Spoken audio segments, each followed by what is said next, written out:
La soirée de l'association française Malte-Liban pour la levée de fonds pour les enfants atteints par le cancer au Liban n'était pas un événement comme les autres. Cette initiative humanitaire visait à faire entendre la cause portée par l'association devant un public qui a réuni des professionnels du monde médical, des mécènes et de nombreuses personnalités.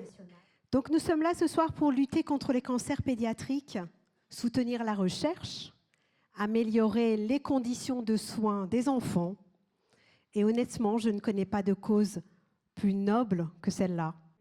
Président de l'association Malte. Cette soirée a été organisée en coopération avec l'Académie nationale de médecine et en duplex avec l'Hôtel-Dieu à Beyrouth. Bonsoir, bonsoir Paris. Ah, Vous m'entendez? génial! Vous pouvez nous faire tous un petit coucou? Ah, c'est Voilà. elle est belle cette image, ah, j'adore! Salut à tous! Quel bonheur de vous voir! Naji, alors, tout se passe bien? C'est quoi l'ambiance là-bas? Alors, ça se passe super bien.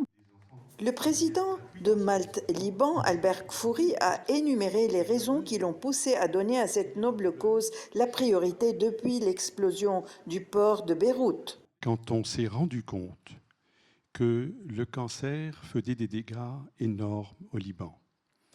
Et j'ai découvert ça la première fois lorsqu'on a reçu des appels d'aide de malades qui me sont parvenus par nos partenaires qui sont l'Hôtel-Dieu de France, et on a mesuré quelle est l'ampleur et la détresse psychologique des parents lorsqu'ils ne peuvent pas soigner leurs enfants atteints de cancer.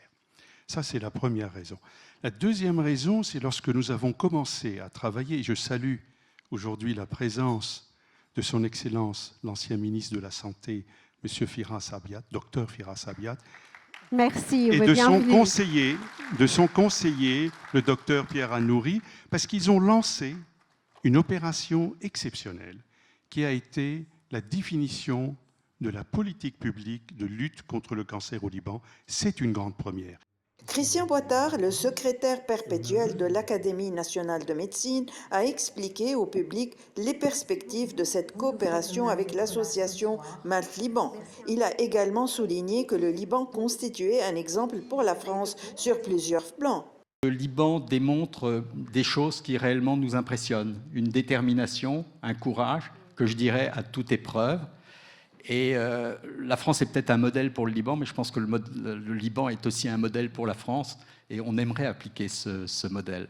Nous avons le numéro 52. Consensus parmi le public que malgré les crises que connaît le Liban, les initiatives humanitaires constituent aujourd'hui une bouffée d'oxygène et un réel espoir pour faire face aux multiples crises du pays.